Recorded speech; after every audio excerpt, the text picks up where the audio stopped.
Hey everyone, it's me, Dash Ireland here from WhatCulture. Of course, I just got done watching Money in the Bank 2019 from WWE. And that was a big old disappointment and letdown. It had every element to be a great show, but oh my god, Vince ruins everything. Okay, so the story is that pretty much everyone is ticked off at Vince McMahon lately, even Triple H. One thing is, you don't tick off Triple H, especially considering Vince is known to bury his NXT stars.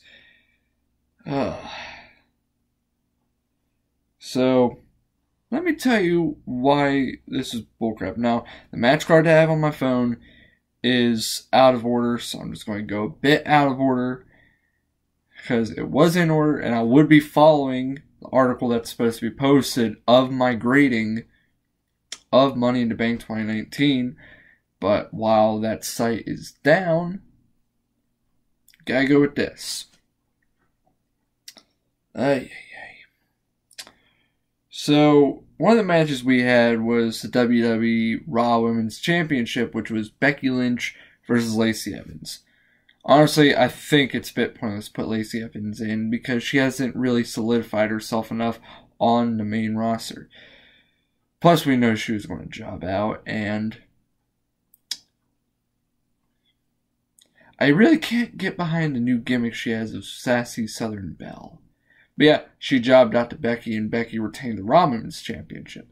And then we got Becky versus Charlotte, where Charlotte won, which we all saw it coming a mile away, and we don't want Charlotte as champion anymore.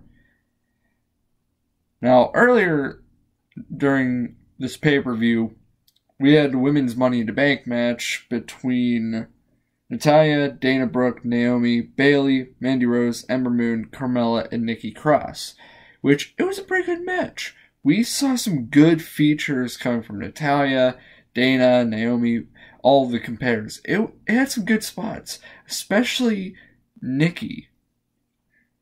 And Mandy had some good spots, but that was with the help of Sonya Deville.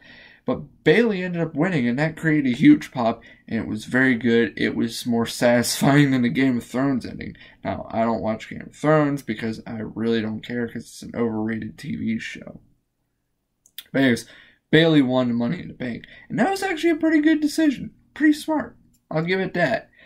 Which, that leads into what happened right after the Becky matches, because right after Becky beat Lacey Evans, Charlotte came out to face Becky, and then a bunch of crazy stuff happened where Bayley and Charlotte got into a fight, and Becky was also fighting with Lacey because Lacey interfered with her match against Charlotte. Well, Bayley came to the aid of Becky and then knocked out Charlotte by really flooring her into a turnbuckle, and then she cashed in, and oh my gosh. Oh. She's a new SmackDown Women's Championship. Alright, I should have told you my grading. Becky Lynch versus Lacey Evans, B-. I don't remember my grading because it has yet to be posted on the site. Becky versus Charlotte, C-ish, B. I mean, they put on great matches, so it's in the B or C range. But honestly, I'm tired of seeing Charlotte in championship opportunities. But holy crap, Bayley cashing in? That's an A. Because, you know what? It's a better cash in freaking Alexa Bliss. Plus, we kind of needed that. We had Seth Rollins versus AJ Styles for the Universal Championship. Great match. Give it an A-. Because these are two really great performers. And it was definitely a great match. It was some good stuff. We had Roman Reigns versus Elias. Squash match. Give it a C. In the match before Kofi versus Kevin, we had Lars Sullivan versus Lucha House Party, which was random and had no real point at all. If you're wondering why it's dark here, it's because I really love dark lit rooms. But yeah, it was just really pointless, and the whole Lars Sullivan deal, that gets a D. I would give it an F, but the fact that Lars was bleeding and I'm a fan of blood. That kind of plays it. One sec.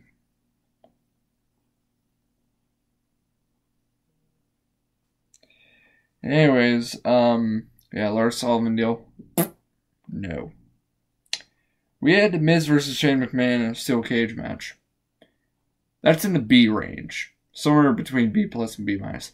It was definitely a good match because I enjoy seeing The Miz and Shane try to basically murder each other, but the ending was another fluke, and it's a repeat of what happened at Mania, and that was stupid. They should have had Miz when it said they could close out the feud. I mean, I would like to see it continue, but let's be honest here.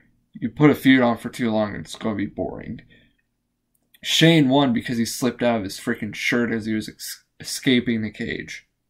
Stupid, but still, them fighting is really entertaining.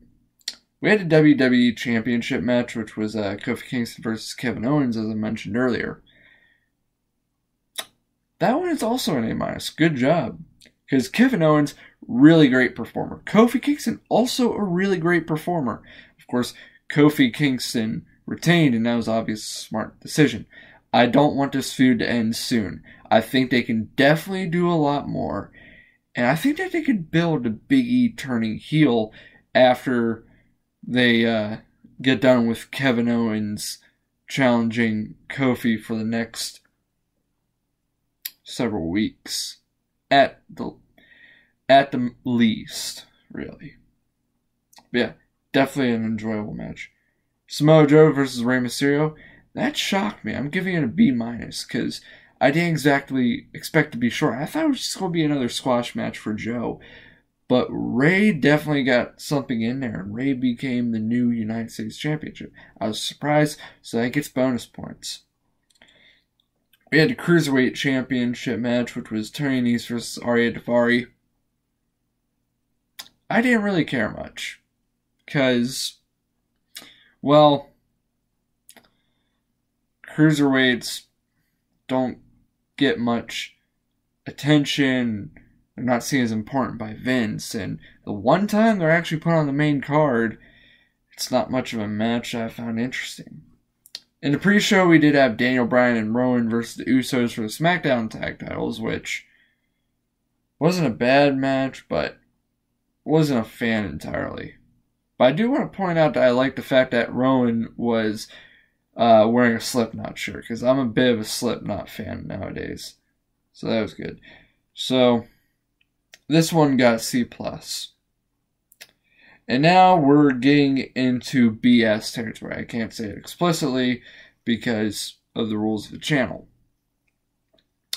So this Money in the Bank match had every element to be a great match. And there was some crazy stuff, like Andrade doing that sunset flip and just throwing Finn onto a ladder to where Finn just bounces off. And you're wondering, how does he not have a shoulder injury again? And it was so great. But I'm giving an F. You know why? Because one, they disposed of Sami Zayn, and Brock Lesnar returned to get the briefcase. I know what you're thinking. Oh, God, it's awful. I'm cringing even thinking about it. It's literally a pain. It's a migraine. Because everyone of us at WhatCulture were literally saying WTF in our heads. Because we all hate it. Because we're tired of Brock Lesnar. And like I said, word is everyone's angry at Vince. And the fact that Vince pulled this stuff again just like a freaking Hell in a Cell. There's something wrong there. Vince is obviously out of touch. And everyone hates Brock. No one wants Brock anymore. Because everyone loves Seth Rollins as a champion.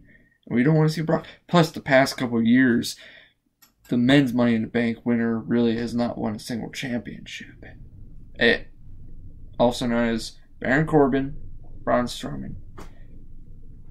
Can we get the same with Brock Lesnar, please? It's just like the B names. It's a pattern, please. But yeah. Due to stupid booking, we got freaking Brock Lesnar as the Money in the Bank winner. Had this been during a time when Brock Lesnar was in the Attitude Era and people actually liked him? Maybe, but now, whenever he's just an overpowered heretic that no one likes at all anymore in WWE, well, most of the fan base, that is, it just doesn't work. Yeah, and that's why the men's Money in the Bank match got an F. The first F in my book.